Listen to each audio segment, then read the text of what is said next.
ಶೃಂಗೇರಿ ಕರ್ನಾಟಕದ ಚಿಕ್ಕಮಗಳೂರು ಜಿಲ್ಲೆಯ ತುಂಗಾ ನದಿಯ ತೀರದಲ್ಲಿರುವ ಪವಿತ್ರ ಕ್ಷೇತ್ರವಾಗಿದೆ.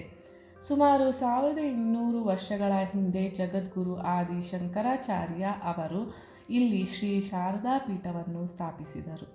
ಇಲ್ಲಿ ಇರುವ ಶ್ರೀ ಶಾರದಾಂಬಾ ದೇವಿ ಮತ್ತು ಶ್ರೀ ವಿದ್ಯಾಶಂಕರ ದೇವಾಲಯಗಳು ಅತ್ಯಂತ ಪ್ರಸಿದ್ಧವಾಗಿದೆ. ತುಂಗಾ ನದಿಯ ತೀರದಲ್ಲಿ ಪ್ರಕೃತಿಯ ಸೌಂದರ್ಯ ಹಾಗೂ ಆಧ್ಯಾತ್ಮಿಕ ಶಾಂತಿ ಎರಡನ್ನೂ ಇಲ್ಲಿ ಅನುಭವಿಸಬಹುದು. ಭಾರತದ 4 ಪ್ರಮುಖ ಪೀಠಗಳಲ್ಲಿ ಒಂದಾದ ಶೃಂಗೇರಿ ಶಾರದಾ ಪೀಠವು ಜ್ಞಾನ ಮತ್ತು ಸಂಸ್ಕೃತಿಯ ಪ್ರತೀಕವಾಗಿ ಪ್ರಸಿದ್ಧವಾಗಿದೆ.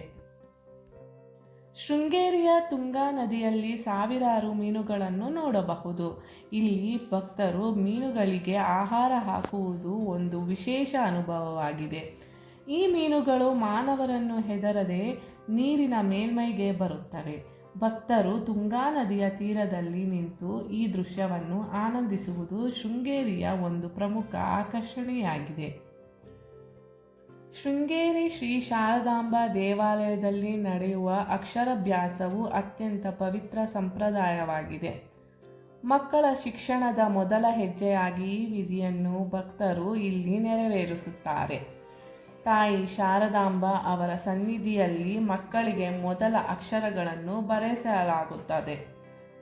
ಸಾಮಾನ್ಯವಾಗಿ ಮಕ್ಕಳು ಅಕ್ಕಿಯಲ್ಲಿ ಅಥವಾ ಫಲಕದ ಮೇಲೆ ಓಂ ಅಥವಾ ಶ್ರೀ ಎಂಬ ಪದಗಳನ್ನು ಬರೆಯುವ ಮೂಲಕ ವಿದ್ಯಾಭ್ಯಾಸವನ್ನು ಆರಂಭಿಸುತ್ತಾರೆ. ಭಾರತದ ವಿವಿಧ ಭಾಗಗಳಿಂದ ಸಾವಿರಾರು ಕುಟುಂಬಗಳು ತಮ್ಮ ಮಕ್ಕಳ ವಿದ್ಯಾಭ್ಯಾಸ ಶುಭಾರಂಭಕ್ಕಾಗಿ ಶೃಂಗೇರಿಗೆ ಬರುತ್ತಾರೆ. ದೇವಿಯ ಆಶೀರ್ವಾದದಿಂದ ಮಕ್ಕಳಿಗೆ ಉತ್ತಮ ಜ್ಞಾನ, ಬುದ್ಧಿ ಮತ್ತು ಯಶಸ್ಸು ದೊರೆಯುತ್ತದೆ